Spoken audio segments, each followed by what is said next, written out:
क्या आपको पता है आज के ज़माने का सबसे सरल काम क्या है? नमस्कार दोस्तों, मैं जिज्ञासु रावत गुजरात अहमदाबाद से बुक्स पढ़ रहा हूँ आत्म अनुशासन की शक्ति, जिसमें मैं आज पेज नंबर 63 एंड 64 नंबर के ऊपर हूँ।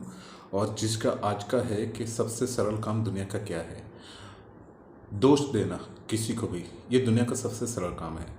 न्यूनतम प्रतिरोधक का मार्ग, इसको चुनना सबसे आसान में आसान काम है। मतलब हम ये सोचे कि मैं कोई भी काम करूँ और मुझे सबसे कम से कम मुझे तकलीफ हो, मुझे कम से कम प्रॉब्लम आए, तो इसके ऊपर चलना ये बिल्कुल सरल में सरल रास्ता है। इससे भी ज़्यादा जब भी किसी कारणवश किसी चीज़ को गलत साबित करने के लिए या किसी घटना की वजह से कुछ गलत हुआ, लेकिन उसके बावजूद भी आप दूसरे लोगों को दोष देने लगते हो और अचानक ही लोगों के ऊपर क्रोधित हो जाते हैं, तो ये दुनिया का सबसे सरल में सरल काम होता है। जितने भी दोषारोपण करने वाले लोग हैं, वो लोग एक बोलते हैं ना कि हल्के पागलपन के शिकार होते हैं। क्यों पता है? क्योंकि वो अक्सर वस्तुओं पर भी क्रोधित हो जाते हैं।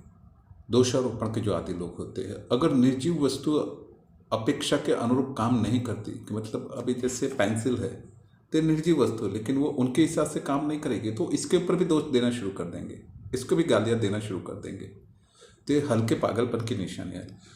नॉर्मली लोग कैसे गुस्से होते पता है? कैसे कैसे दोस्त देते? आप दरवाज़ा खोलेंगे और दरवाज़ा खुलता नहीं, टाँ करके ऐसे आवाज़ आता है, तो उससे भी लोग चिड़चिड़ा जाते हैं और दरवाजे को धक्का मारते हैं, लात मारते हैं।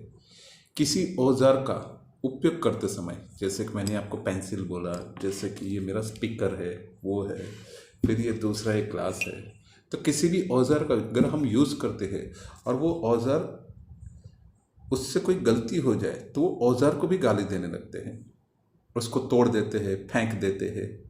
इसी तरह हालांकि गलती उनकी खुद की होती थी, फिर भी जब भी उनकी कार चालू नहीं होती तो उसे आग बबूला हो जाते हैं और कार के ऊपर जोर से धक्का मारते हैं।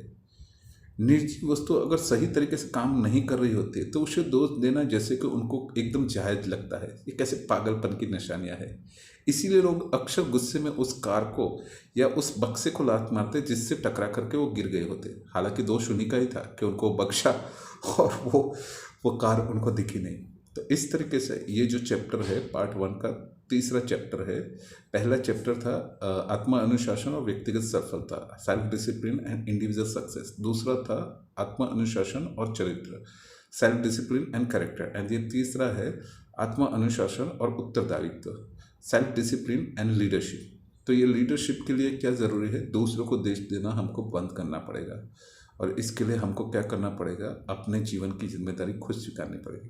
दोस्तों, अगर आपको लगता है कि मैं जो किताब पढ़ा रहा हूँ और जिस तरीके से ये ब्रायन ट्रेसी लेखक ने जो भी लिखा हुआ है उसको मैं अपने अनुभव में अपने तरीके से समझाने की कोशिश कर रहा हूँ, और आपको लगता है कि मेरे इन विचारों के द्वारा, ये अच्छे विचारों के द्वारा मैं आपके अंदर कुछ परिवर्तन ला रहा हूँ और इससे लोगों की लाइफ में परिवर्तन आ रहा है, तो मेरे यूट्यूब चैनल को आप सब्सक्राइब कीजिए, लाइक कीजिए और शेयर कीजिए, ताकि मैं किसी के जीवन में अच्छे विचारों की वजह से परिवर्तन आ पाए। क्योंकि 1000 गलत विचार आएंगे, लेकिन एक पॉजिटिव विचार 100 नेगेटिव विचारों से ज़्यादा महत्वपूर्ण और पावरफुल होता है। तो मैं चाहता हूँ कोई भी बंदे के दिमाग में कुछ भी नेगेटिव थॉट्स चले और इन नेगेटिव थॉट्स के चलते लोग सुसाइड तक कर लेते हैं। तो आई वॉन्ट दैट कि मेरे इस चैनल के माध्यम से किसी की लाइफ में भी कोई भी फ़र्क पड़े। मैं देख रहा हूँ मुझे 2 जगह से कॉल आए और उनकी लाइफ में बहुत ही गलत जा रहा था, लेकिन मेरे वीडियो देख के उनको लगा नहीं, ये बंदा सही बात कर रहा है, और कुछ उनकी लाइफ में परिवर्तन आ गया और वो कुछ गलत करने के लिए जा रहे थे और वहाँ से वो लोग अटक गए। तो I am really so much happy for that. Thank you so much.